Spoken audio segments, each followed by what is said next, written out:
창세기 49장에 보면 야곱이 임종하기 죽기 전에 12아들을 불러놓고 그 12아들의 장래를 예언하고 또 축복하는 그런 말씀이 나와 있습니다. 그 가운데 12아들 가운데 11번째 아들인 요셉에 대해서 이런 축복을 또 이런 예언을 하고 있습니다. 요셉은 무성한 가지고 샘 곁에 무성한 가지라 그 가지가 담을 넘었도다, 이렇게 말씀하고 있습니다. 요셉을 나무에다 비유하고 있는데 이 나무가 너무 크게 자라가지고 그 가지가 이웃의 담을 넘었다, 이렇게 말씀합니다. 여러분, 이게 과일나무로 생각한다면 이게 우리 집에 있으니까 내 거고 우리 거고 그리고 열매도 내 거지 않습니까? 그런데 만약 이 나무가 커가지고 가지가 이웃의 담장을 넘어갔습니다. 그러면 담장을 넘어간 그 나무의 열매는 이웃이 먹어도 됩니다. 우리 집 안에, 우리 집 반경 안에 있는 것을 만약에 다른 사람이 따먹게 되면 이건 절도입니다. 이건 도둑입니다. 그렇지만은 비록 그 집의 나무라도 그 가지가 우리 집으로 넘어왔다, 그건 내가 먹어도 됩니다. 왜? 우리 집에 넘어왔으니까. 그러니까 이 말씀은 결국 이 요셉과 그 자손들이 하나님께 복을 받아서 크게 번성해 가지고 그 요셉 자손의 번성함으로 말미암아 다른 사람들도 이웃도 같이 그 축복을 누리게 된다는 말씀입니다. 여러분, 우리가 다 번성해야 됩니다. 복을 많이 받아서 요셉처럼 우리의 가지가 담을 넘어가서 나도 잘 먹고 잘 살고 이웃집도 잘 먹고 잘 살고 서로 나누게 된다면 그 삶이야말로 축복인 줄로 믿습니다. 여러분, 이 이스라엘 백성으로서 히브리인으로서 외국에 나가서 국무총리, 총리의 자리에 올라간 사람이 두 사람 있잖아요. 오늘 본문에 나오는 이 요셉이고 그 다음 또 한 사람은 다니엘입니다. 다니엘은 이집트 제국의 총리가 되었고, 요셉은 이집트 제국의 총리가 되었고, 다니엘은 바벨론 제국의 총리였습니다. 이 이집트라는 나라와 바벨론이라는 나라는 고대 근동 세계에서 두 패권 국가입니다. 엄청난 힘을 가진 제국입니다. 그러니까 이 제국에서 조만한 어떤 변두리 나라가 아니라 변방에 있는 어떤 소수 나라가 아니라 대제국의 총리로 올랐다는 것은 이건 뭐 대단한 겁니다. 대단한 성공이고 대단한 번성이죠. 여러분, 이 두 나라가 전쟁을 가끔 합니다. 근데 어디에 있냐면 이 이집트 제국은 이스라엘의 남쪽에 위치하고 있고 바벨론 제국은 이스라엘의 위쪽에 위치하고 있습니다. 이 두 나라가 전쟁을 하게 되면 항상 이스라엘을 통과하면 이스라엘의 경유지입니다. 그러니까 북쪽의 바벨론이 남쪽의 애굽을 치려고 그러면 이스라엘을 통과해 갑니다. 또 남쪽의 이집트가 북쪽의 바벨론을 치려고 하면은 이집트도 이스라엘을 통과해 갑니다. 그럼 그냥 통과하겠습니까? 통과하면서 그냥 약탈, 방화, 죽이고 한번 이 대제국의 군대가 지나가게 되면 그 나라는 거의 그 통과하는 길목은 쑥대밭 되는 겁니다. 그러니까 이스라엘 입장에서도 얼마나 그게 힘들겠습니까? 옛날에 우리나라가 그랬잖아요.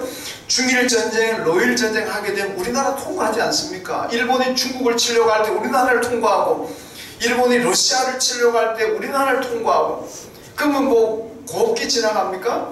지나가는 길목에는 그냥 방화, 약탈, 살인 다 그냥 쑥대밭 만들어 놓고 지나가잖아요. 그러니까 이 경주지가 된 우리나라가 얼마나 힘들었겠습니까? 이스라엘이 바로 그런 위치에 있었습니다. 그러니까 그 요시야라는 왕이 이 애굽 군대, 바로 누고의 애굽 군대가 자기 나라를 통과해가지고 바벨론을 치려고 하는 것을 이 나라가 쑥대밭 되겠다 싶어가지고 무기토에 나가서 막았잖아요. 막았다가 거기서 요시야 왕이 전사하고 맙니다. 왜 그 힘든 위험을 무릅쓰고 나가 막느냐? 쑥대밭 되거든요. 그만큼 힘들고 그만큼 대제국이 서로 싸운다는 것은 이스라엘에게는 큰 고통입니다. 이스라엘 역사를 보게 되면 바벨론뿐입니까? 이스라엘 위에 있는 로마 제국, 헬라 제국, 페르시아 제국, 아시리아 제국, 이 제국들이 북쪽이 얼마나 많았습니까? 하여튼 제국이 되면은 애국하고는 전쟁합니다. 그럼 이스라엘이 참 고통을 많이 당했고 많은 아픔도 겪었습니다. 그러니까 이런 대제국 나라에 요셉이 총리가 되었다는 거, 그건 큰 축복이라는 거죠. 자, 오늘 말씀 보면 이 바로가 요셉을 국무총리로 등용하면서 요셉이 어떤 사람인가를 소개하고 있습니다. 여러분, 우리나라도 뭐 대통령이 어떤 장관을 임명하든지 뭐 어떤 비서관을 수석들 임명하든지 하게 되면 나와서 그러잖아요. 청와대 대변인이 나와가지고 이분은 이런 이 학교를 나왔고 이런 곳에 일을 했고 이쪽 분야에 연구했기 때문에 이 장관으로서 적합한 인물입니다. 이렇게 얘기를 하잖아요. 뭐 어떤 청와대 수석을 임명하더라도 이분은 전공이 뭐고 이분은 어떻게 살아왔기 때문에 이 분야의 수석으로서 참 적합한 인물이다. 그렇게 국민들 앞에 소개를 하잖아요. 왜 그 사람을 장관으로 임명했는지, 왜 그 사람을 청와대 수석으로 임명했는지 설명을 하잖아요. 그 사람의 살아온 그 프로필을 가지고. 오늘 본문이 바로 바로왕이 왜 내가 요셉이라는 이 히브리 종으로 팔려간 사람을 내가 애굽의 국무총리로 임명하느냐, 그거를 지금 얘기를 합니다. 그게 오늘 본문인데, 오늘 본문 말씀은 그렇습니다. 요셉을 가리켜서 바로 하는 얘기입니다. 요셉이라는 이 사람은 하나님의 성령으로 감동이 된 사람이다. 이 바로가 하나님을 믿지 않는데도 불구하고 이 성령의 역사를 요셉을 통해서 봅니다. 여러분, 바로가 언제 하나님을 믿고 하나님은 뭘 알겠습니까? 근데 요셉이 살아가고 요셉이 하는 행동을 보니까 저가 믿는 성령이 정말 역사하는가 보다. 이게 된 겁니다. 그래서 바로왕이 요셉은 하나님의 성령으로 감동이 된 사람이고 세상에 애국뿐만 아니라 온 세상 어디에도 이 요셉 같은 이런 지혜자가, 이런 명철한 사람은 없다. 그래서 내가 이 요셉을 국무총리로 등용한다. 이것이 바로왕의 설명입니다.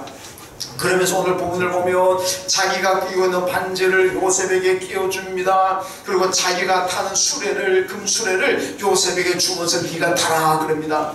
오늘날로 말하면 대통령이 되면 대통령이 전용기가 있고 대통령이 전용차가 있잖아요. 그건 누가 함부로 탈 수 있습니까? 못하잖아요. 대통령만 타지. 그런데 그 대통령의 전용차, 대통령의 전용기를 주었다는 얘기입니다. 요셉에게 주면서 네가 타라. 이게 여러분 얼마나 큰 특권이고 얼마나 큰 영광이고 얼마나 큰 축복이겠습니까? 그러면서 오늘 본문 40절은 그렇게 얘기합니다. 바로가 내가 너보다 높은 것은 이 왕자뿐이다. 이 왕위뿐이다. 이 왕자리, 형시적인 이 왕자리만 내가 너보다 높은 거지 그 외에는 네가 다 낫다는 겁니다. 내 나라와 내 집을 너에게 다 맡긴다. 요셉에게 통째로 맡겨버립니다. 여러분, 얼마나 대단한 성공입니까? 얼마나 큰 번성입니까? 자, 그 이유가 뭔가, 그 비결이 뭐겠습니까? 오늘 세 가지인데, 오늘 제목이 여기잖아요. 비우자, 채우자, 나누자. 이게 비결입니다. 따라합시다. 비우자, 채우자, 나누자. 비우자, 채우자, 나누자. 예, 비우고 채우고 나누십시오. 그럼 요셉처럼 어디든지 존귀하게 사랑받고 번성하게 될 줄로 믿습니다.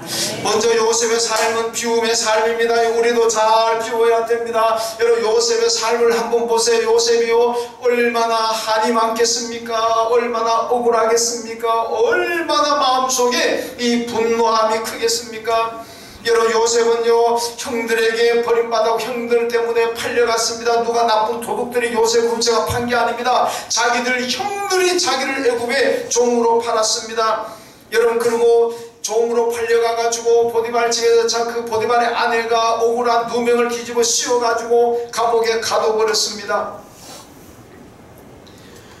감옥에서 바로왕의 술 맡은 신하의 꿈을 해석해 주었습니다. 그러니까 그 신하가 요셉에게 약속합니다. 이야, 고맙다 고맙다. 내가 이제 풀려나가서 내가 복직을 하게 되면 내가 제일 먼저 너부터 내가 왕에게 건의해가지고 너를 석방시켜 주겠다. 그렇게 얘기했습니다. 근데 그 다음에 어떻게 됐습니까? 전부 다 이걸 싹 닦아버렸습니다. 바로왕의 신하가 요셉 기억도 하지 않습니다. 얼마나 억울하고 얼마나 분노가 컸겠습니까?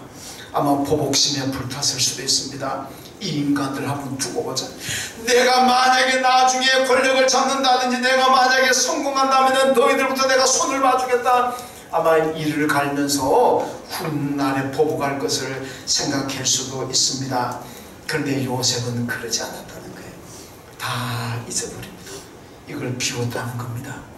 분노와 슬픔과 괘씸하고 억울하고 이것들을 마음속에 차고 있는 것을 다 토해내고 비워냈다는 얘기입니다.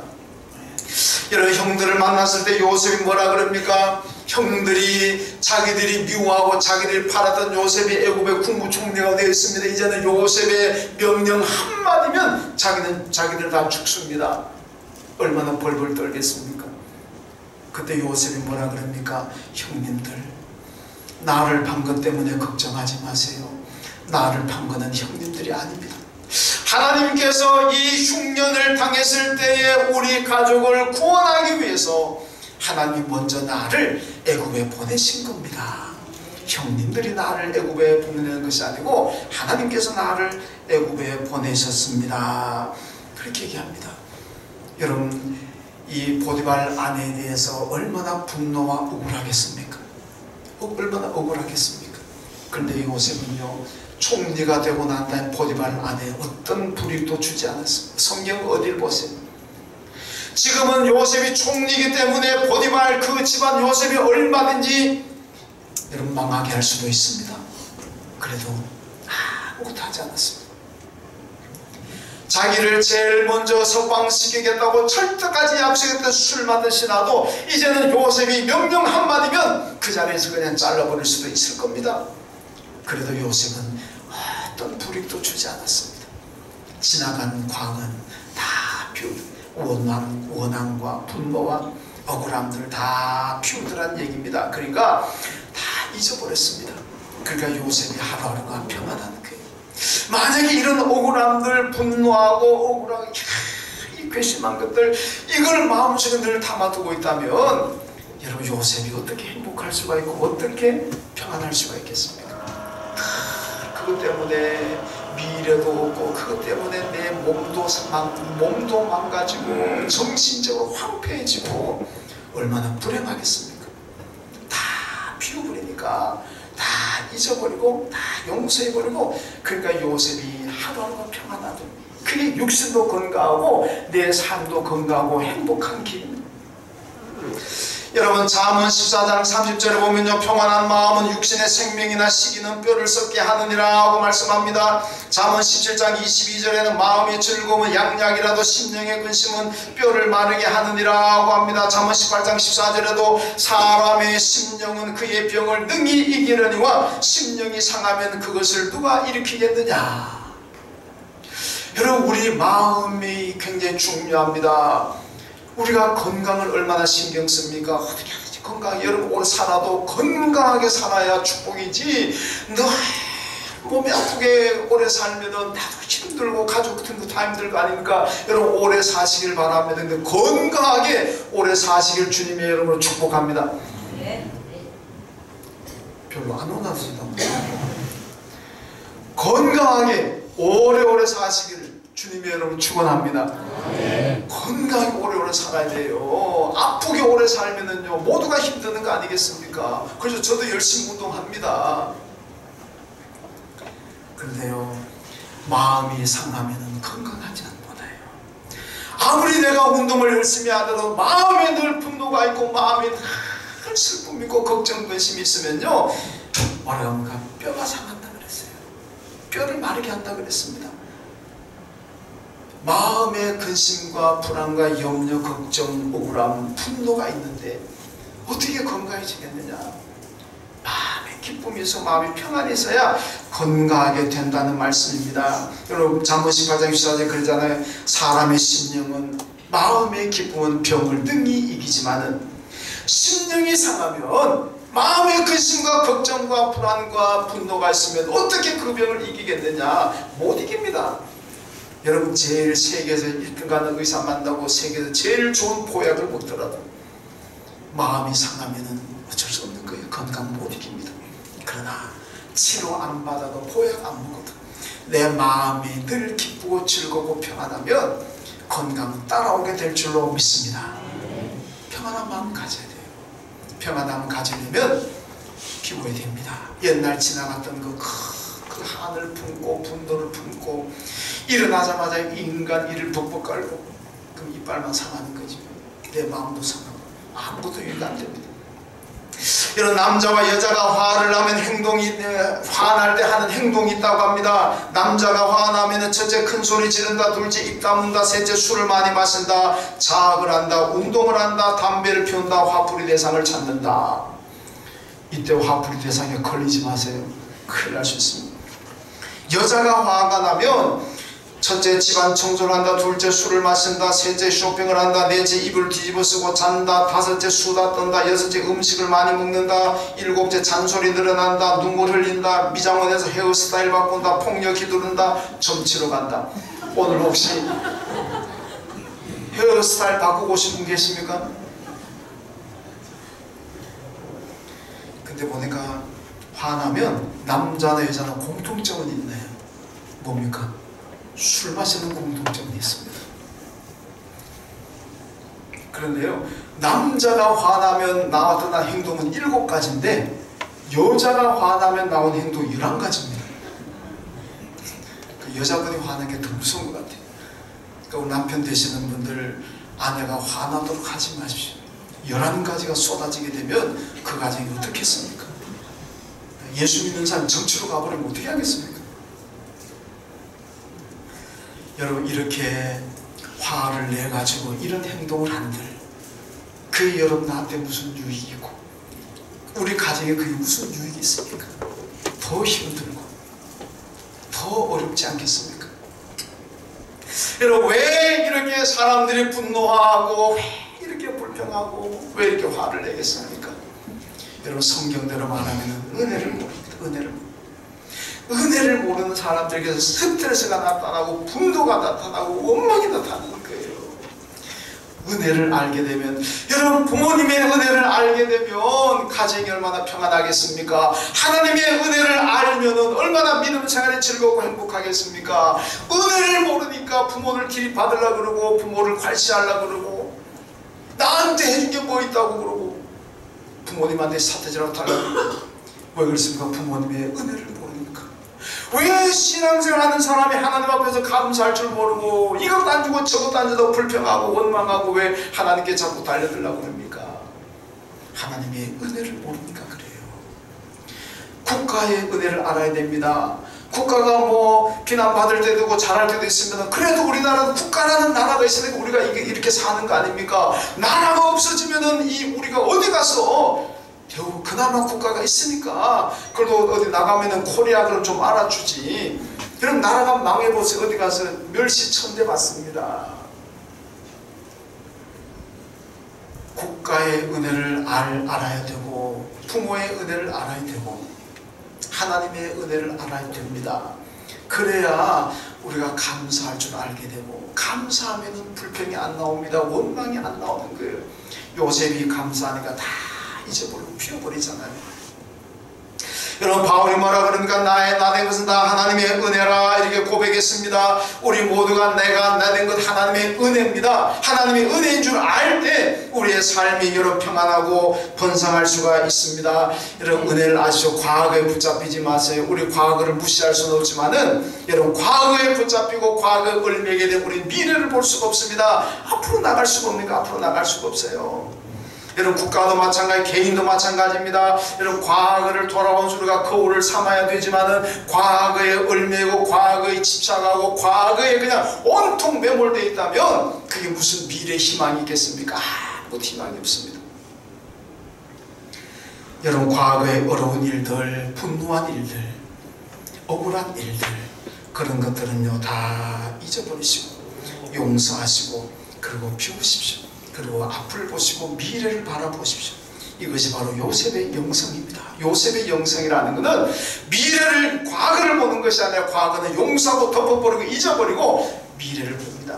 그러니까 그 길이 번성하고 축복을 받았습니다. 어떤 응어리와 함과 분노가 있더라도 여러분 그걸 다 비워버리십시오. 다 비워버리시고 잊어버리시고 용서하십시오. 그리고 미래를 보고 나가십시오. 그런데 요셉처럼 번성하게 될 줄로 믿습니다. 두 번째, 요셉의 삶은 채움의 삶입니다. 여러분, 우리도 다 채워야 됩니다. 비웠으니까 채워야 될 것 아닙니까? 요셉은 비운 후에 채웠습니다. 무엇으로 채웠느냐? 하나님에 대한 믿음으로 채웠습니다. 하나님께 대한 감사로 채웠습니다. 어린 나이에 종으로 팔려가서 종살이했습니다. 어린 나이에 억울하게 감옥에 갇혔습니다. 여러분, 이 정도 되면은 마음속에 얼마나 원망이 크겠습니까? 형들에 대한 원망, 하나님께 대한 원망. 내가 이렇게 하나님 잘 섬겼는데 이게 지금 뭐 하는 짓이냐? 하나님 도대체 나를 어떻게 하려고 이런 곳에다 던져뒀습니까?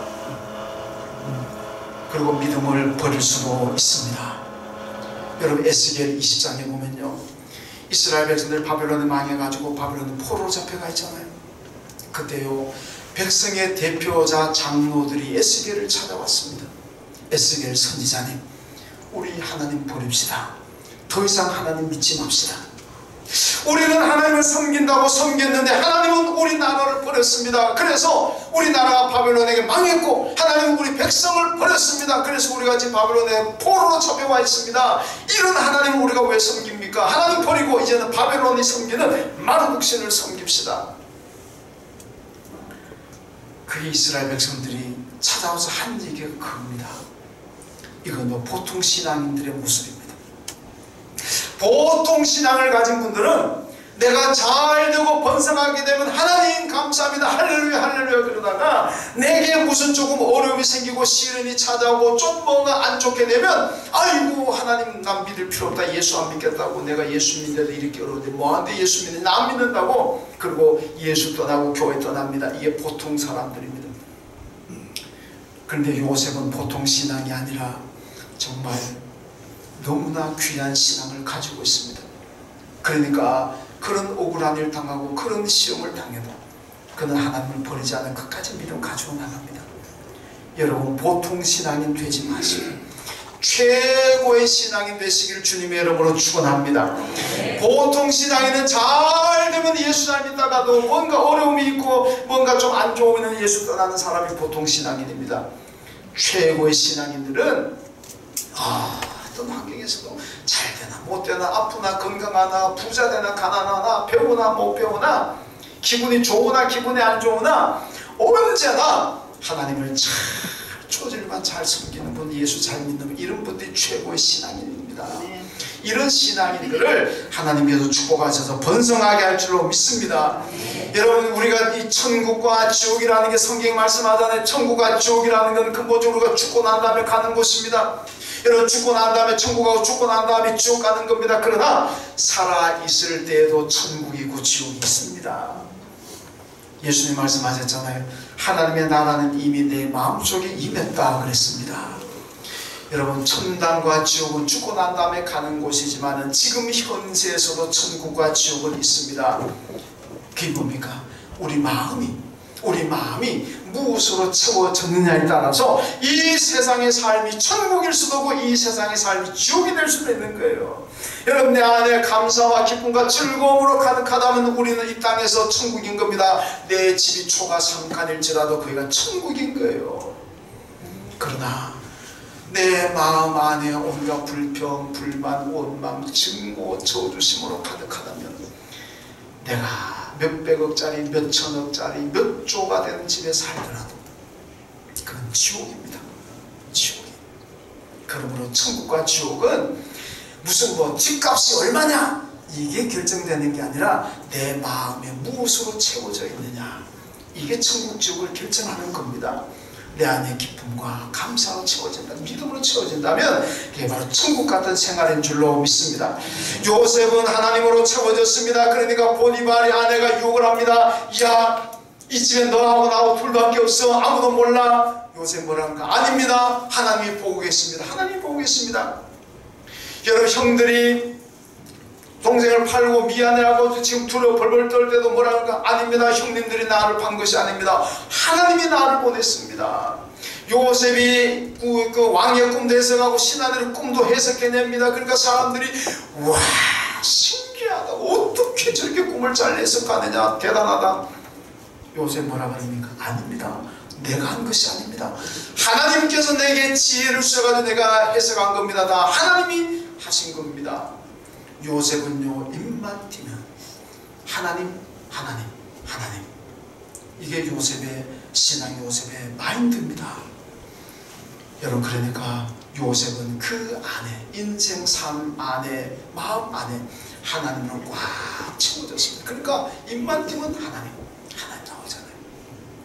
히브리서 3장 1절에 말씀합니다. 예수를 깊이 생각하라 이렇게 말씀하고 있습니다. 여러분, 예수를 깊이 생각하는 사람은 예수로 꽉 채워지게 됩니다. 여러분, 예수로 채워져야 우리가 온전한 믿음 생활을 할 수가 있는 겁니다. 탐욕으로 채워지면 강도질하게 됩니다. 음욕으로 채워지면 불륜하게 됩니다. 그러나 예수로 채워지면은 우리는 예수의 삶을 살게 될 줄로 믿습니다. 예수 안에 능치 못함이 없습니다. 바울이 고백했잖아요. 내게 능력 주시는 자 안에서 내가 모든 것 할 수 있느라. 예수가 내 안에 계시는데 우리가 못할 게 뭐가 있겠습니까? 그럼 우리 예수를 채워야 돼요. 그냥 주일날 한번 예수 듣고 예수 생각하고 가면 예수 채워지는 거 아닙니다. 주야로 묵상하라 10편 1편에 그러잖아요. 아침에도 예수로 묵상하고 낮에도 가면서 예수 묵상. 예수를 깊이 생각하는 사람은 예수로 꽉 채워지게 됩니다. 예수로 꽉 채워지게 되면 능치 못할 것 없습니다. 다 될 줄로 믿습니다. 요셉처럼 다 비우고 예수로 채우십시오. 그래서 예수로 말미암아 번성하시고 예수로 말미암아 행복하시길 주님의 이름으로 축원합니다. 그리고 세 번째 하나는 요셉의 삶은 나누는 삶입니다. 우리도 나누어야 됩니다. 여러분, 요셉은요, 자기 가족이 흉년 들어가지고 팔레스타인에서 70명의 대가족이 내려왔습니다. 나누면서 같이 잘 살았습니다. 그 당시에 엄청난 흉년이 들어가지고 애국뿐만 아니라 팔레스타인 그 전체가 근동지방이 다 흉년으로 다 얼마나 어렵습니까? 그런데요, 그러니까 전 나라에서 애국의 양식이란 소리를 듣고 다 와서 양식을 사갑니다. 요셉이 다 나눕니다. 물론 돈은 받았지만은. 여러분, 그 정도 되면 양식 안 주면 나라를 통째로 접수할 수도 있습니다. 안 주면 왕이고 백성 다 죽을 판인데 통째로 접수할 수도 있어요. 그 식량을 무기 삼을 수가 있는 겁니다. 지금 일본이 여러 가지 자기들 그거하고 무기 삼아오고 박아오고 있잖아요. 참 치졸한 짓입니다만은 어떤 간에 여러분, 요셉도 좀 마음을 나쁘게 먹으면 그 식량을 무기 삼아 가지고 나라를 통째로 먹을 수도 있습니다. 그렇지만 그러지 않았습니다. 공평하게 다 나눕니다. 여러분, 잠언 19장 11, 17절 말씀 보면요, 가난한 자를 불쌍히 여기는 것은 여호와께 구워드리는 것이니 그의 선행을 그에게 갚아주시리라 이렇게 말씀합니다. 여러분, 우리가 가난한 사람, 불쌍한 사람, 사회적 약자입니다. 이 사회적 약자를 돌보아주고 이 약자들을 도와주는 것은 하나님께 구워주는 것이다.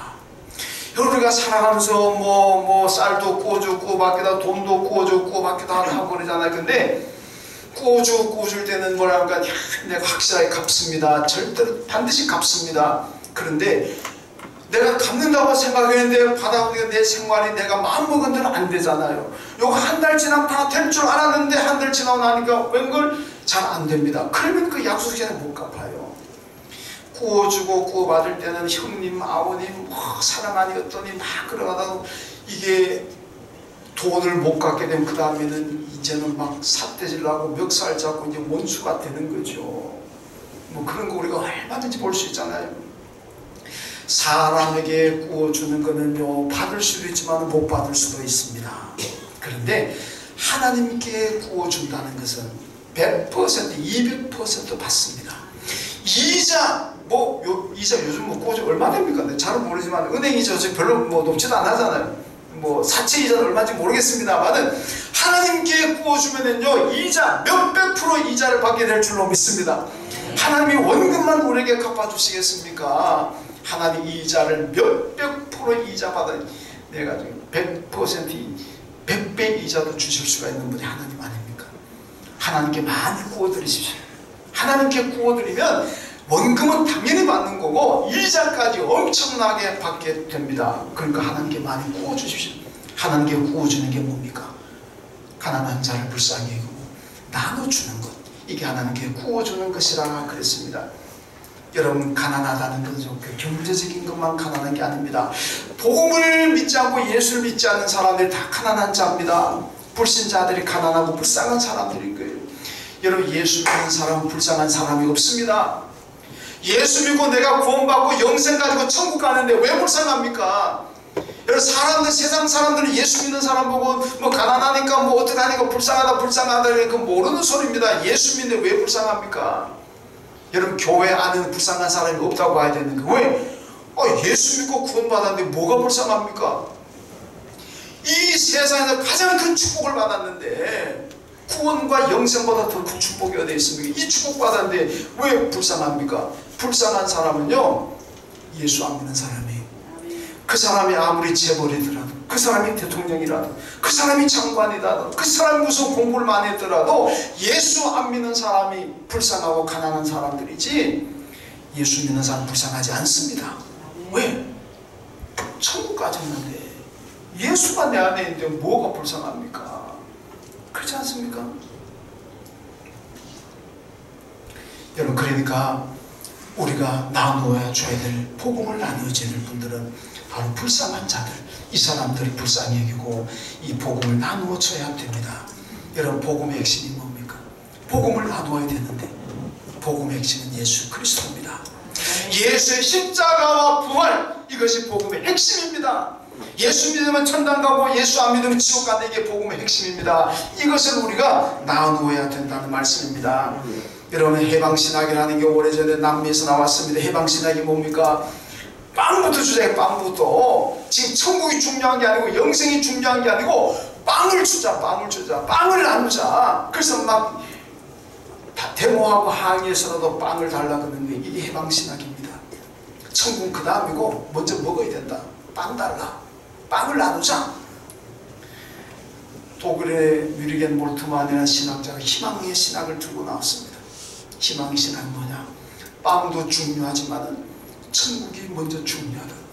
예수 믿고 구원받고 영생은 것이 먼저 중요하다. 그러니까 빵을 나누기 전에 먼저 복음을 나누자. 예수를 나눠야 된다. 이게 몰트만의 신학입니다. 여러분, 이게 더 중요합니까?